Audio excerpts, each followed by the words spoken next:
Thank you very, thank you very much, Hillary. That's very clear and helpful. A little bit about the Science and Ideas Group. We have about 60 members. They have a wide variety of interests, including science and ideas. So we rely on all of our members to supply us with ideas for interesting talks and the speakers who can do it, as well as the people we've asked to present. Also, our friends, our neighbors, everybody, please supply us ideas for topics that you would like to have covered. Sure. Our speaker today, Duane Silverstein, is the Executive Director of a non-government organization called Seacology, and he will speak on why islands matter.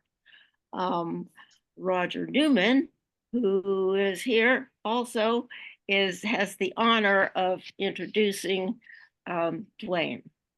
Go ahead, Raj. You're muted. You're muted. Thank you. Okay. Can you hear me now? Yes, yes, yes. Okay. It really is an honor to introduce Duane. Audrey and I met Duane last year when we participated in a trip to Fiji, which was organized jointly by the California Academy of Sciences, where I volunteer, in partnership with Seacology, an environmental protection NGO. Their work in conservation provides a model of how to work directly with local people, bypassing the bureaucracies, which often slow things down and skim off a percentage of the money so badly needed for the projects. Audrey and I went with Duane to visit villagers who wanted Seacology to help them build a school for their children. In return, they undertook the task of protecting the coral reef and mangroves, which made it a win-win for both education and protecting the natural world. Since 1999, Duane Silverstein has been the Executive Director of Seacology, a nonprofit organization with the sole focus of preserving islands, their fragile habitats, vanishing species, and historic cultures across the globe. Before heading Seacology, he was the director of the Goldman Fund, one of California's largest philanthropic organizations, for 18 years. Duane was instrumental in creating and heading the Goldman Environmental Prize, which most of you probably are familiar with, which has been dubbed the Nobel Prize of the Environment by National Geographic and news media around the globe. Over his career, he has visited more than 200 islands in 83 nations and is widely considered one of the world's foremost experts on islands. Duane is a National Fellow of the Explorers Club, a Fellow of the Royal Geographic Society. In 2018, he accepted the UN Momentum for Change Climate Action Award on behalf of Seacology. In 2018 and 2019, under his leadership, Seacology was nominated for the 2020 Nobel Peace Prize. His list of accomplishments and honors goes on, but it would be more interesting to listen to him speak than to me. So Duane, we're all grateful to you for agreeing to talk to us today about your work in saving islands and their cultures. Over to you. Okay, thanks, Roger. Why don't you say that? Sure. First, I want to thank Roger and Audrey for inviting me to be here. It's really a pleasure. And I got to know them quite well, as you do when you travel with somebody in Fiji, and they're absolute wonderful people. And I'll be seeing them again in the Philippines a little later. I'm going to begin my talk a little later in the year. I'm going to begin my talk by describing why islands matter. And due to their isolation, islands have a greater level of biodiversity than anywhere else on Earth. And since statistics were recorded, islands have been the home of way more than 50% of all plant and animal extinctions. And here's two examples: 86% of all reptile extinctions, 88% of all bird species extinctions have taken place on islands. Here's some anecdotes to illustrate that. In the United States, of course, we have one island state, and that's called Hawaii. And that takes 0.2% of the landmass of the United States. But in recorded history, Hawaii has been home to 72% of all species extinctions in our history as a nation. Here's one that's even more staggering. There's a small island called Lord Howe Island in the Coral Sea between Australia and New Zealand. This island, in its history, has had more bird species and subspecies extinctions than Africa, Asia, and Europe combined. And it's reasons like this that led to Dr. Olson, a biologist with the Smithsonian, to say one of the swiftest island extinctions are one of the swiftest and most profound biological catastrophes in Earth's history. And that bears repeating. Islands have been the home of one of the swiftest and most profound biological catastrophes in Earth's history. Yet nobody knows this, and almost nobody before Seacology was doing anything about it. So let's go back to the story of how Seacology was founded, because it illustrates how we do business to this day. The gentleman in the photo there is Dr. Paul Cox, who's an ethnobotanist. Most of you probably know this, but ethnobotanists work with indigenous people to see if there are compounds in the trees and plants, etc., that might help cure modern diseases. And Paul was in a very remote village called Faliolupo. And he was living there when, after a few months, he heard the earth-moving equipment come in to start cutting down a 30,000 acre first growth rainforest. And there's a picture of them actually doing that. And Paul, who speaks about 14 languages, including not only Samoan, but also chiefly Samoan, went to the chiefs and said, "What's going on here? Why are you cutting down? Why are you selling the logging rights here?" And the chiefs told them that the federal Samoan government said to them that Faliolupo village, if you don't build a better school, it was then a ramshackle hut, we're going to remove the teachers because it's unsafe for them, and there will be no education for your kids in your village. Now, doesn't matter the color of your skin, rich, poor, it just doesn't matter. Everybody wants their kids to have a good education and a very good quality of life. So they thought and thought and thought, how could they raise the money to build this school? When, after all, this village was on a barter economy like many island villages are, so the per capita annual income was $100 a year. There's no way they could afford to build a school. So very sadly, they said, okay, we'll sell the logging rights. We hate to do this, but we need to educate our kids. And Paul, on the spot, said, what if we raise the money for you and build a school? Would you then kick off the loggers and sign an agreement, and we'd pay them off too, we being Seacology, and would you then sign an agreement to save that rainforest in perpetuity? And they said, of course. The trouble with that statement is that Paul was bluffing. There was no we, there really wasn't at that exact moment a Seacology, but he flew back to the United States, raised the money, Seacology was formed, we built the school, and the agreement was signed so that this, and this is the school that Seacology funded. It's quite a nice school and fairly big by island sizes. I visited it. And because of that action, to this day, this 30,000 acre first growth rainforest still exists and will exist in perpetuity.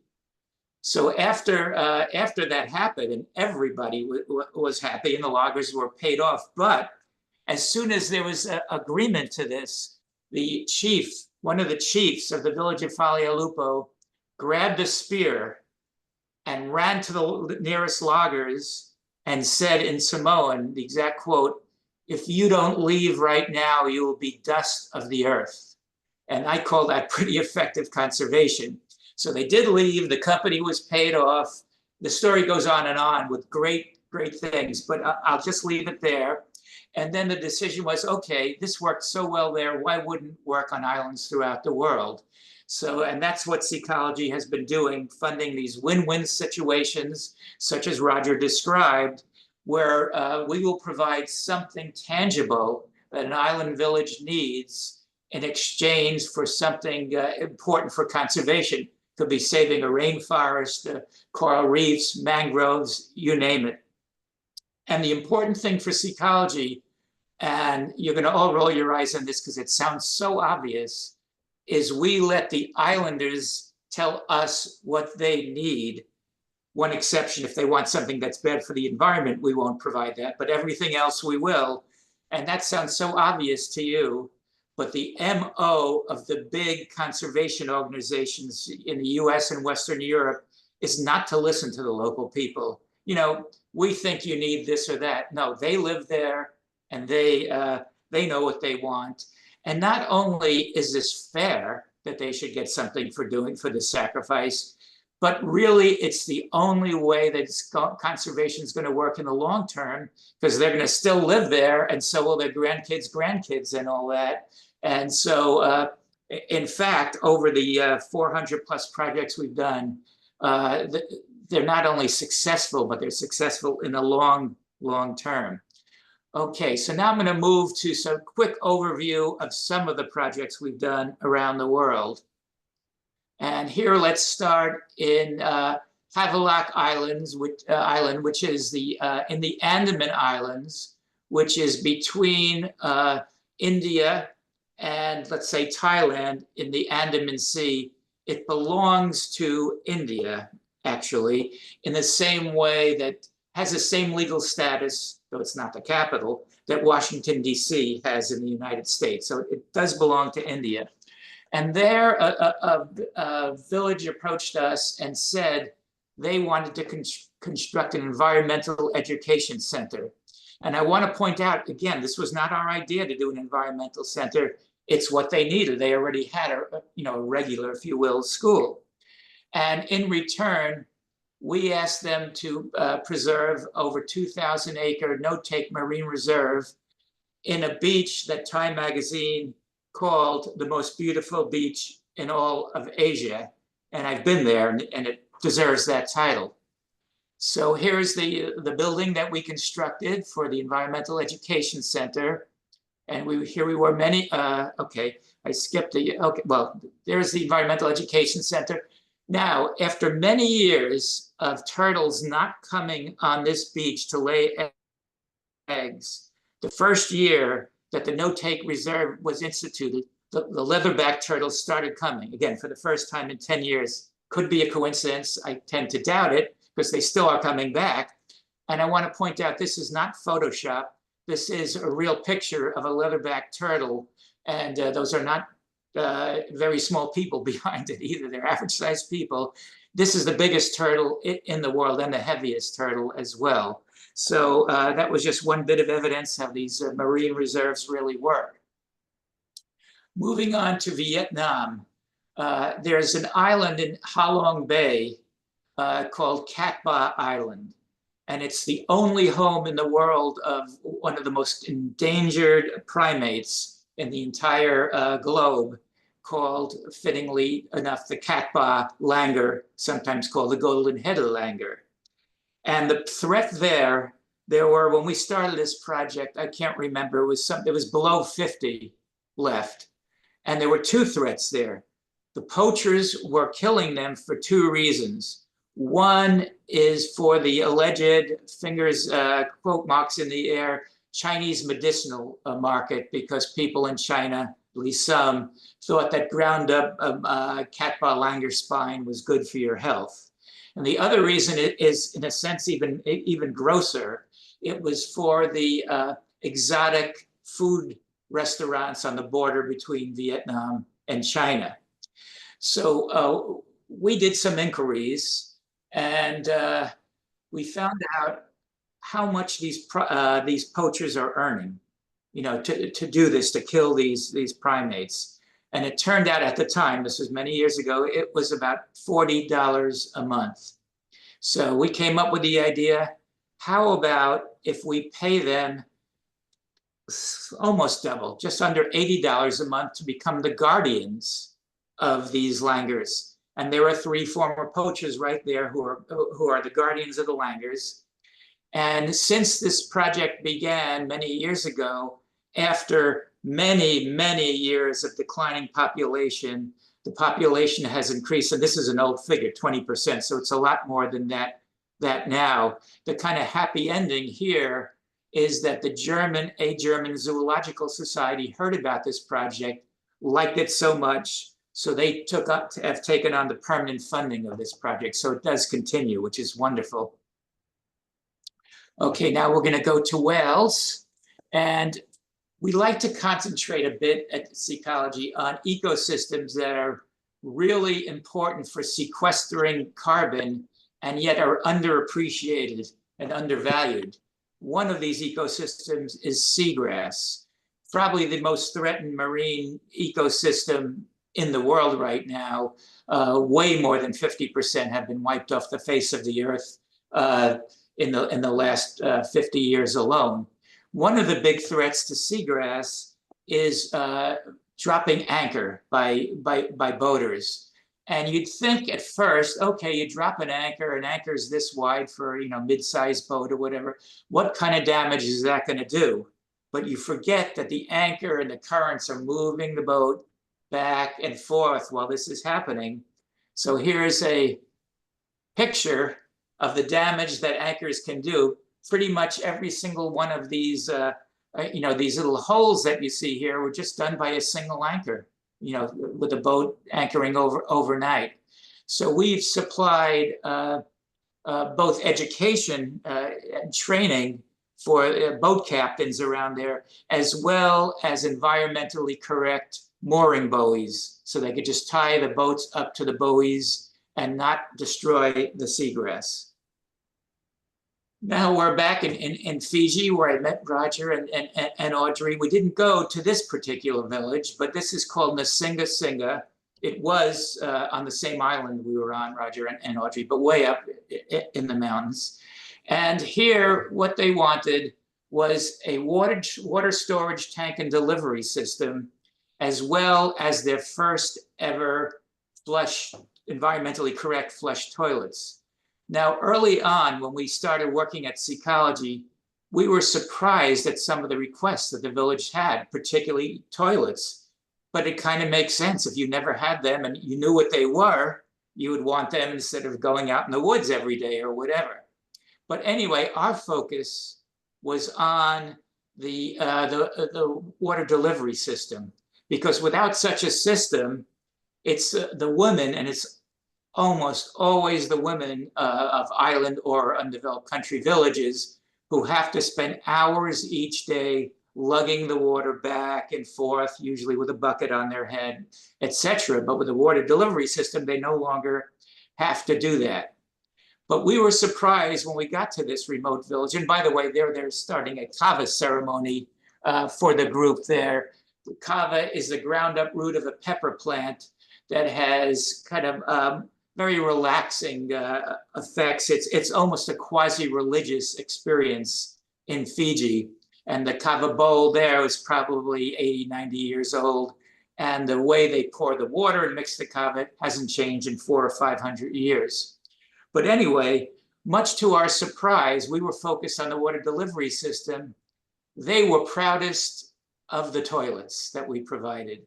And so you could see in this that they garlanded the toilets. And there I was with the board member, Jake Walker, cutting the ribbon. And the entire village was no more than 20 feet away from me. And then as a further surprise, the chief of the village asked me to go inside and inaugurate the toilet. So I took one for the team. I did my business. Glad I had something to drink earlier that day.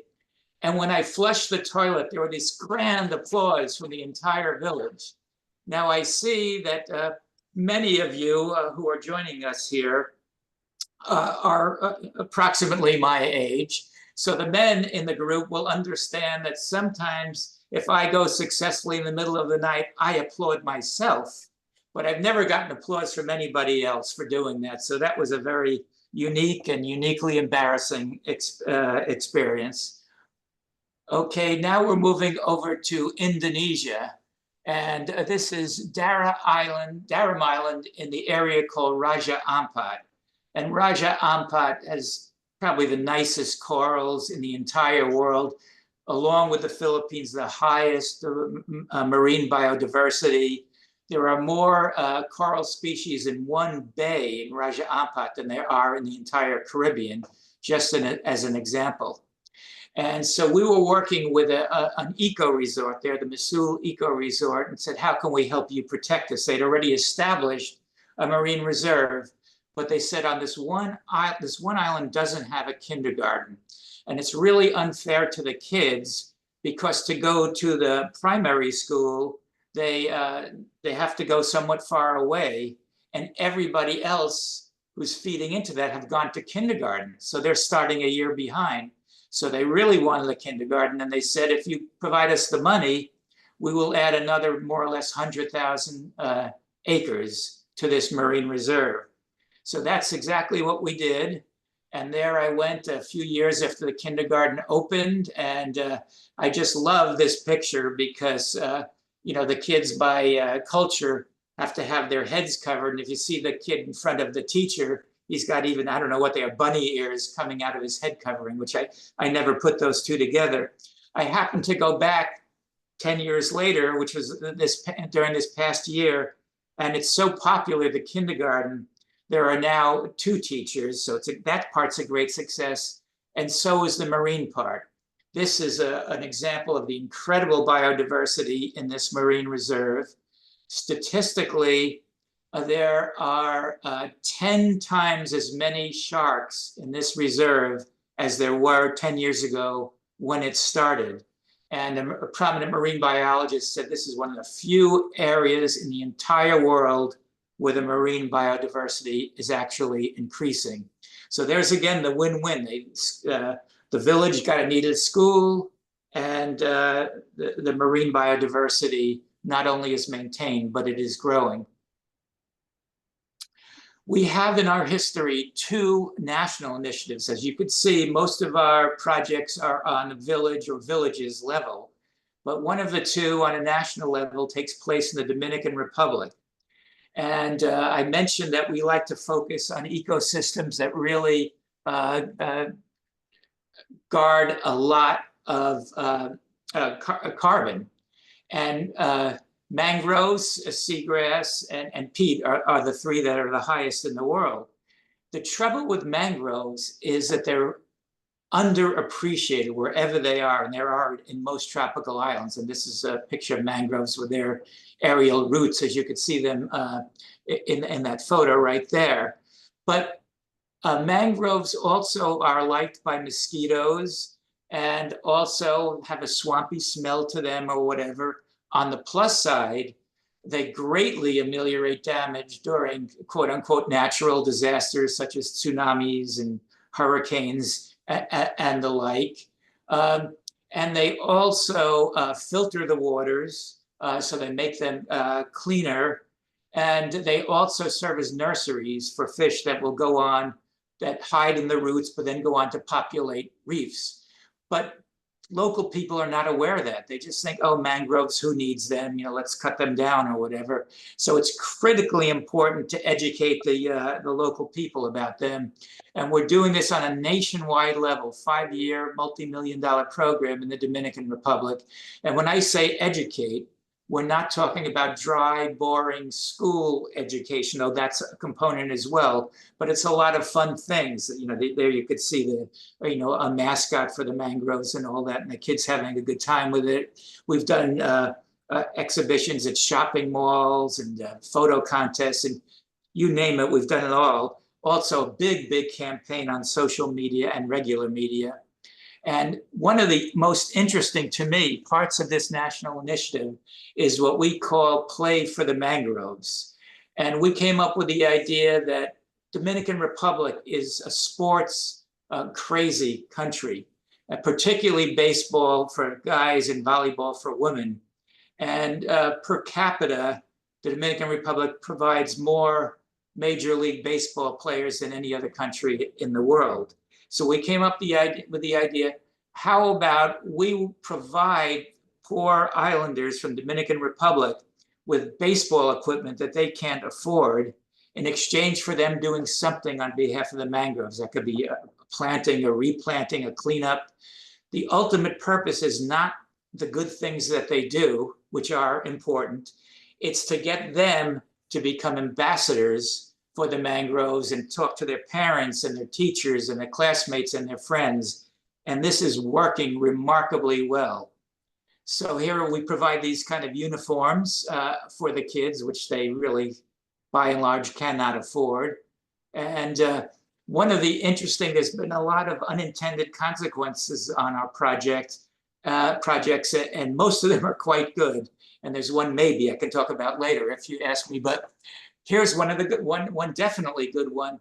This lizard was discovered when the students and their teachers were going out to do an analysis of the species found in their patch of mangroves. So this is a new species discovered just because of the Play for the Mangroves project.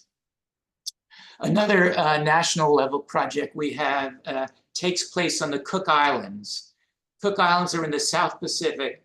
If you had a flat map of the world and you folded it over on the equator line, Hawaii would be right on top of the Cook Islands. In other words, it's the same longitude, east-west as Hawaii is, and the same latitude as Hawaii is, but south instead of north. And there, the Cook Islands, very small country, population 19,000, had the foresight of several years ago to establish the world's largest multi-purpose marine park.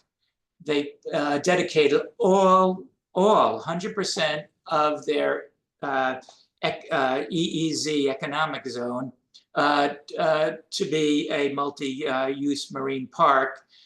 Despite the fact that all the islands of the Cook Islands together are smaller than Rhode Island, the marine park is 800,000 square miles, the size of Mexico. Now, one thing we know from doing our research and talking to colleagues around the world, et cetera, and from just seeing history, is that if the public is not behind, not supportive of a marine park, it's not going to last.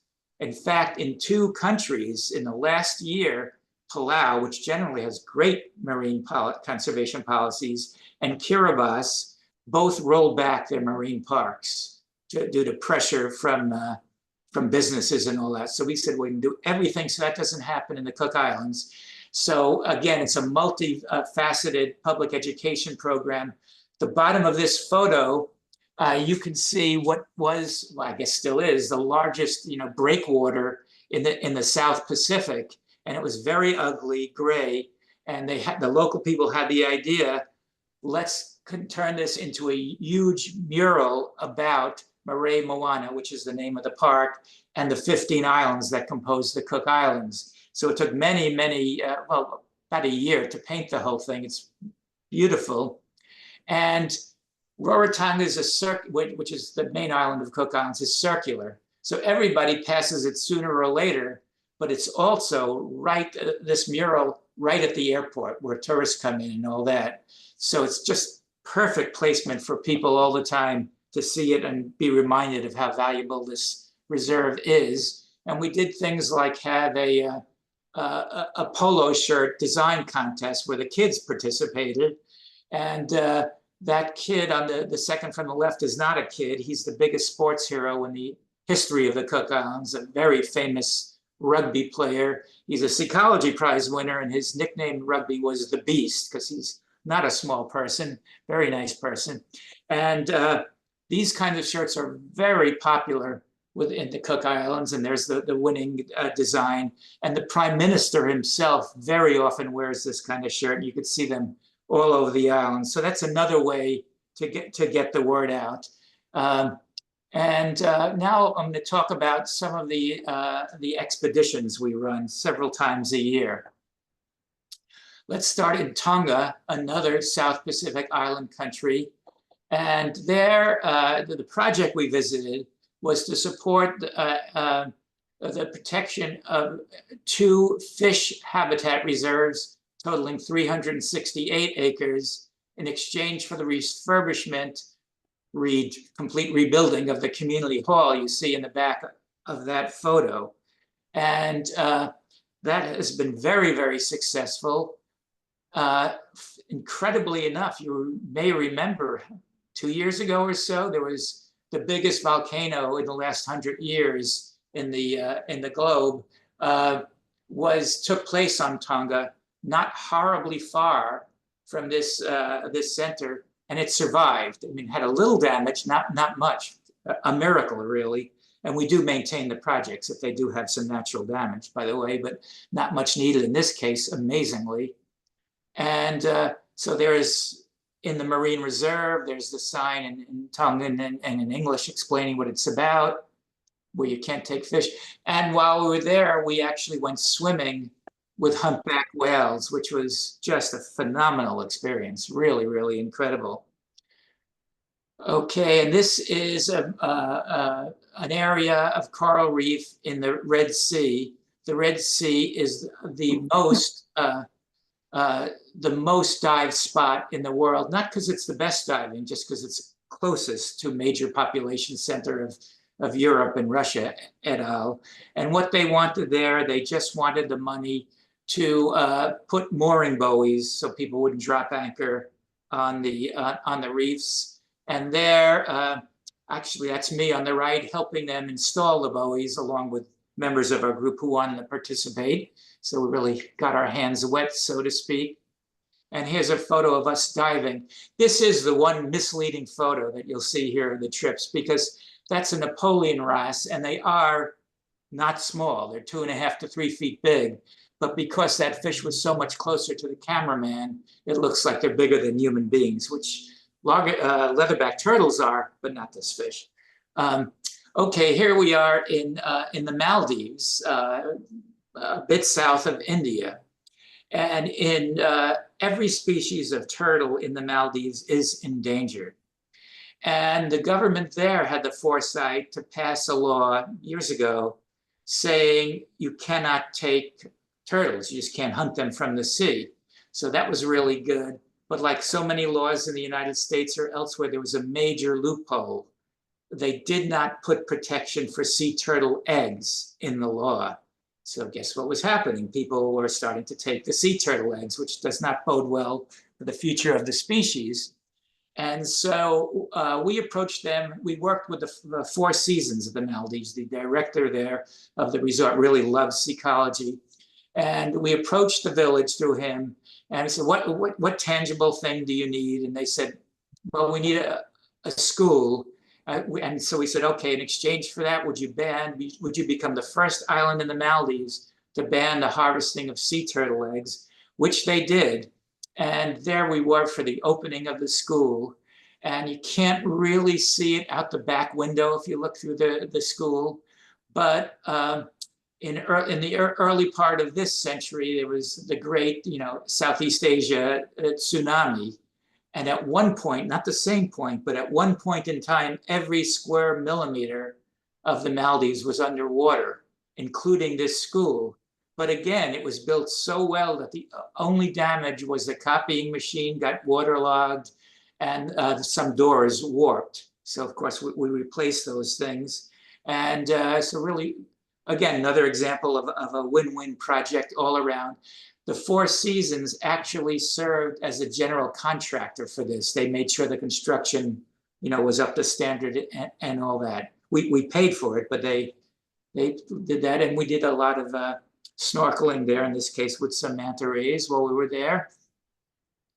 Okay, upcoming trips. This one, the Philippines, I think Roger mentioned, maybe Audrey as well. They will be joining me on this trip. This is our third annual trip done jointly with the California Academy of Sciences. I have very little bad information to convey in this slideshow, but I have to say this trip sold out within days of being announced. So this one is completely full.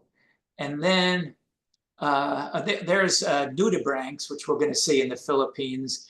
And the scientist who comes with us from the California Academy is the world's leading scientist expert on nudibranchs. And so it's really great to have him to explain to us what we saw. These things are generally very small. This is about 2 inches long, this nudibranch. But this scientist has named, I think, 300 plus species by himself. Okay, and then upcoming is in May of 2025, we're going to be going to Fiji in a different place than we did in our last trip. And this is Nukabati Island. And we have chartered the entire island. It's quite small. There's only 6, berets, which is the Fijian name for like housing unit or whatever. So we'll have the entire island to ourselves for the first half of the trip. Then the second half, we're going to a different island called Taveuni.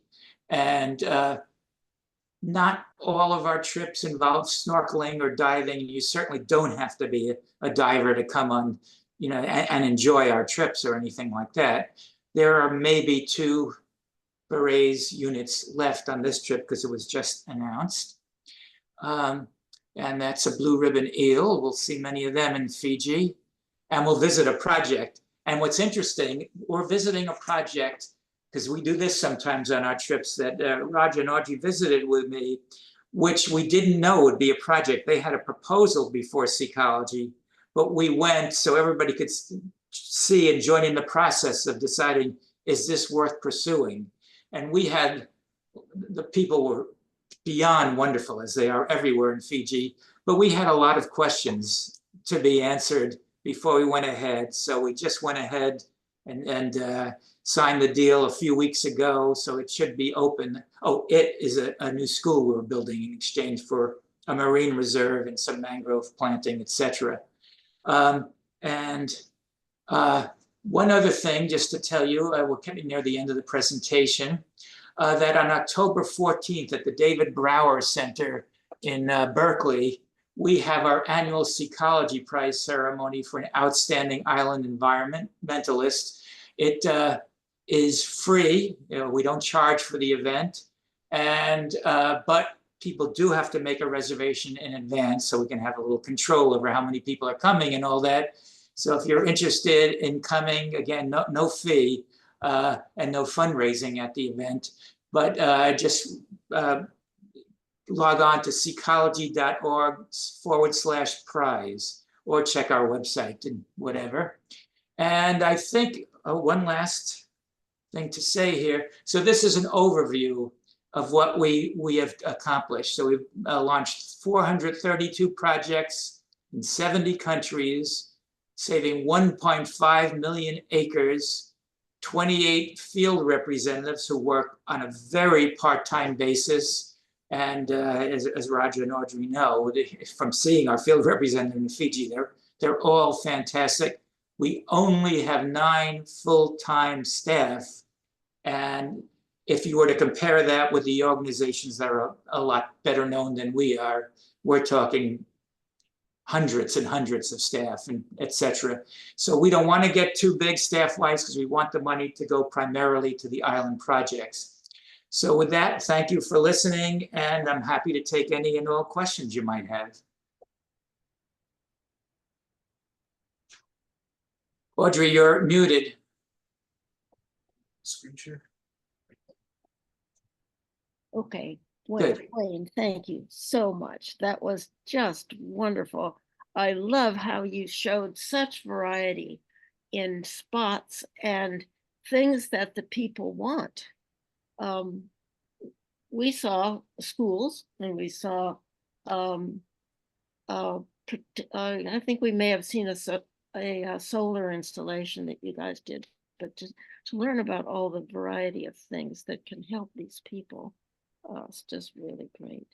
So do other people have questions or comments that they would like to make? I see that. Roger has his hand up. Yeah. Oh, okay, can you hear me all Hillary right? will be our Yeah. moderator. Yeah, okay. So one of the things that really struck me in your presentation, Duane, is that you have projects in what we consider the first world or the developed world, as well as in these relatively undeveloped countries. And when we were in Fiji, I think I got the ballpark price of how building a school there was like $20,000 or something. And I thought, well, what a bargain. You know, you parlay $20,000 into saving this wonderful environment. But if you're going to do a project in Wales, you're talking about a whole different level. So could you just talk a little bit about the difference in dealing with Sure. different levels of countries like that? Sure. Thank you for that question, and it's a good one. First, I have to update things because of inflation that really started with the pandemic, because the supply chain was really cut off for islands. The schools now, you're probably talking over 50,000. Still, but we did hundreds for 20,000, but no more. Still a pittance, though. Yeah. And that's one thing. Police investigation underway in the city of Oakland after a driver rammed a car right into a gas. What's that all about? Okay. As I was saying before, I was so no. But it's still a tad frustrating, for those of us working internationally, that it's hard to get that across to people, that you can't even pay for the architect's fees for a school for 50,000 in the United States. Right. And the money goes so much further there. Yeah. And then on top of that, you add the win-win as well. So, okay, saving the environment and also providing a better education, in the case of schools. There are areas, and the Caribbean is one of them, where we can't do the win-win deals because where we can, in the Fiji, in Southeast Asia, the Pacific, etc., there are two parallel systems of law. There's the Western system, parliamentary Congress, whatever, that we are familiar with. But there's also the tribal, the indigenous system. And under that system, the indigenous people have control over their lands and waters. So if somebody wants to say, okay, this area is not a fishing area anymore, all you need is a chief and tribal council to agree to that, and it's done. So you don't need 3 years of lobbying. You don't need to pay the government to do it, and the money disappears the way the fish, the marlin did in The Old Man and the Sea. By the time you get there, there's nothing left. And so where that works, it works beautifully. But there really aren't any indigenous people, so to speak, of in the Caribbean anymore. And even those that are don't have the indigenous laws. So in those parts of the world, keeping in mind our focus, we look for where a rather modest intervention can make a big conservation difference. But again, Roger, coming back to your question, we are open to projects from islands anywhere in the world, but the vast majority are in developing islands. Yeah, I saw that you had one in Iceland. Oh yeah, that was that was a long time ago. Yeah, So yeah, we did. Do you do snorkeling up there in Iceland? No, if you remember the Seinfeld episode, shrinkage comes to mind when you say snorkeling. I'll leave it at that. Joan has a question. Yes. Yes, I want to know, can you outline for us what's the business structure of the organization, the financial structure?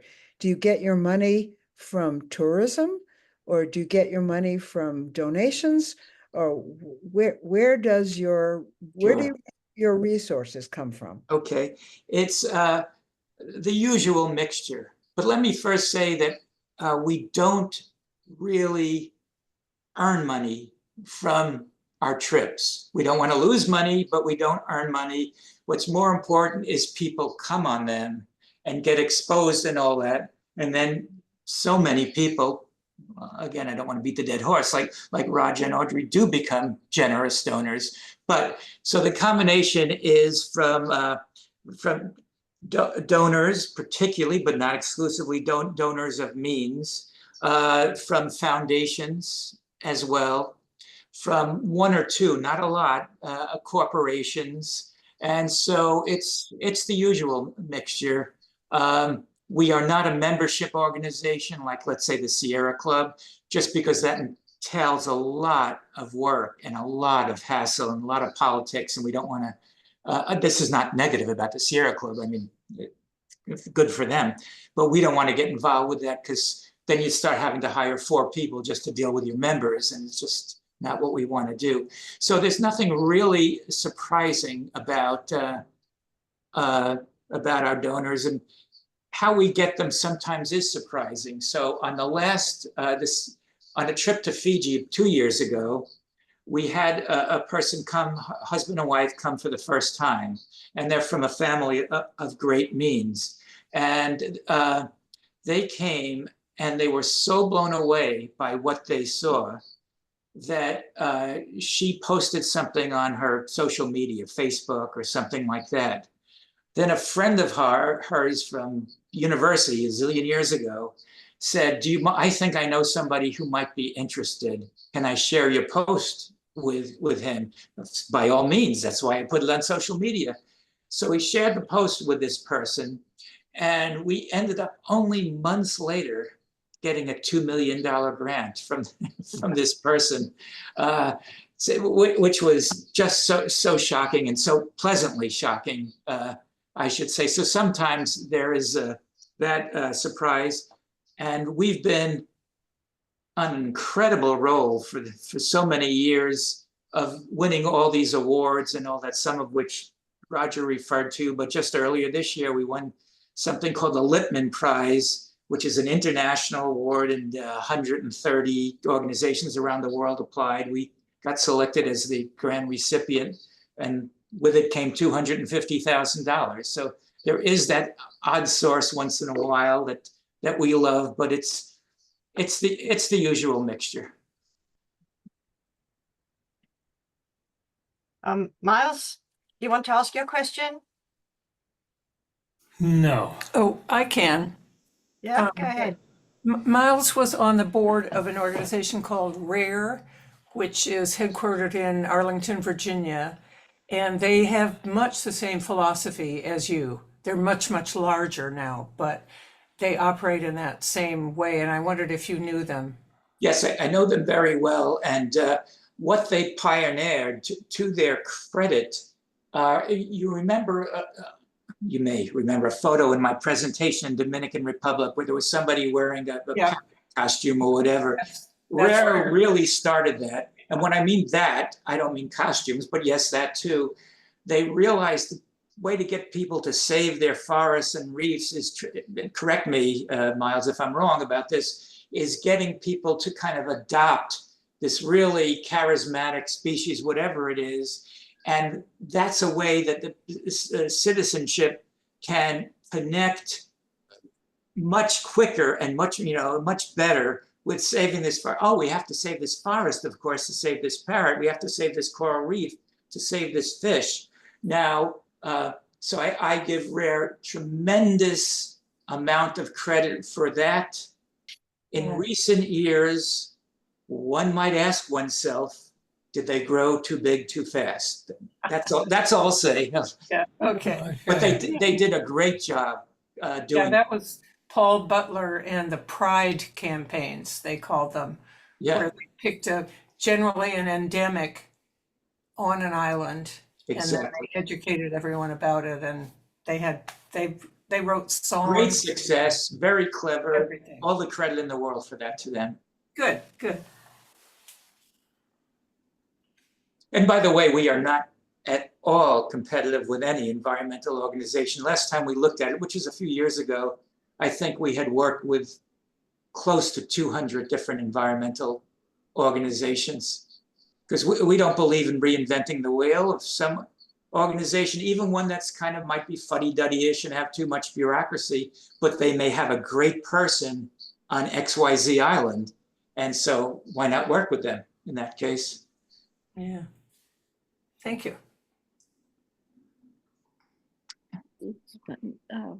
Hillary, Yeah, Audrey, go ahead. I was impressed with all the behind the scenes type work that you did, the research that you did on communities or what the situation was in these different places. And then you were able to contact their officials or companies or whatever. Can you tell us how you think of this? I mean, do you have a team that does all this stuff? Yes, it's, I mean, our eyes and ears are largely our 28, I think it is, field representatives, all of whom work very, very part-time for very part-time salaries, shall we say, all of whom love their job. They're on 1-year renewable contracts. Some have been with us 20-something years, and they're just absolutely all-stars. But to give a little flesh on that bone, it's important to do the research and not just be starry-eyed and say, okay, these are nice people, whatever.